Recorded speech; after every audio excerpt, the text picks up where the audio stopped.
नमस्कार, मैं आप सभी के साथ राजीव और आप देख रहे हैं सन एक्सप्रेस। बंगाल की तीसरी मुख्यमंत्री बनी ममता बनर्जी। आज उन्होंने बंगाल के राज्यपाल जगदीप धनखड़ की उपस्थिति में पद व गोपनीयता की शपथ ली। इस दौरान उनके बीच यानी कि जगदीप धनखड़ जो कि राज्यपाल हैं बंगाल के और बंगाल की नवनिर्वाचित मुख्यमंत्री ममता बनर्जी के बीच थोड़ी बहुत बातचीत हुई। इस बातचीत में राज्यपाल ने कहा कि हिंसा तुरंत बंद हो।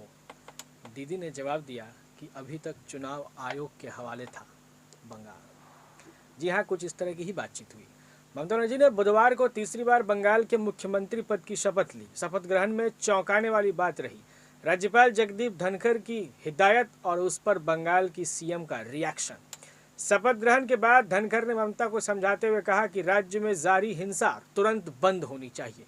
इसके बाद ममता ने कहा कि अभी राज्य की व्यवस्था चुनाव आयोग के पास थी, अब मैं नई व्यवस्था शुरू करूंगी। शपथ ग्रहण में सियासी नसीहत और उस पर सीएम के जवाब की कहानी सिलसिलेवार ढंग से हम आपको बताएंगे।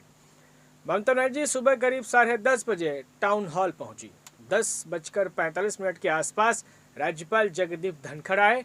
करीब 5 मिनट बाद यानी कि 10:50 पर उन्होंने ममता बनर्जी को शपथ दिलवाई और उसके बाद राज्यपाल और ममता बनर्जी के बीच औपचारिक अभिवादन की शुरुआत हुई। परंपरा पूरी हुई। जगदीप धनखड़ ने ममता को गुलदस्ता दिया। इसके बाद ममता बनर्जी ने कुछ कागजात पर हस्ताक्षर किए और सीधे पहुंच गई मीडिया के सामने। ममता बनर्जी ने सभी का शुक्रिया अदा करने के बाद कहा कि हमारी प्राथमिकता कोविड के खिलाफ जंग को लड़ना है। पहली मीटिंग मेरी कोविड को लेकर ही है। आज ही प्रेस कॉन्फ्रेंस करके हम ये बताएंगे कि कोविड के लिए राज्य क्या क्या कर रहा है। मेरी सभी राजनीतिक दलों से अपील है कि शांति बनाए रखिए। हम भी नहीं करेंगे, हमारे दल का कोई कार्यकर्ता भी नहीं करेगा। बंगाल में किसी तरह की हिंसा की घटना नहीं होनी चाहिए। मैं ये मानकर चल रही हूँ कि आज के बाद किसी भी तरह की हिंसक घटना हुई तो हम कड़ी कार्रवाई भी करेंगे।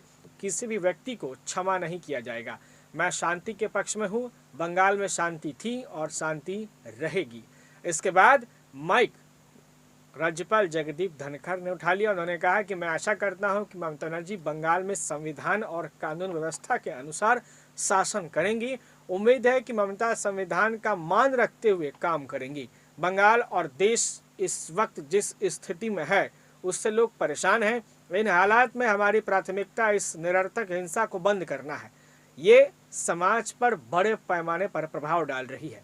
ये संविधान के खिलाफ है। मुझे पूरी उम्मीद है कि मुख्यमंत्री कानून व्यवस्था स्थापित करने के लिए तत्काल कदम उठाएंगी। जिन लोगों को नुकसान पहुंचा है, खास तौर पर बच्चों और महिलाओं को, उन्हें प्राथमिकता देते हुए राहत पहुंचाई जाएगी। लगातार तीसरी बार मुख्यमंत्री बनना साधारण बात नहीं है। मुझे उम्मीद है कि मुख्यमंत्री और मेरी छोटी बहन इन हालात में खड़ी होंगी और चुनौतियों से निपटेंगी भी। इतिहास में कई ऐसे मौके आए हैं जब हमें पार्टी और हितों से ऊपर उठना पड़ा है। मैं आपको और आपकी पूरी टीम को शुभकामनाएं देता हूं। उम्मीद करता हूं कि आप ऐसी व्यवस्था बनाएंगी जिसमें राज्य खुशहाली और विकास के रास्ते पर बढ़ेगा।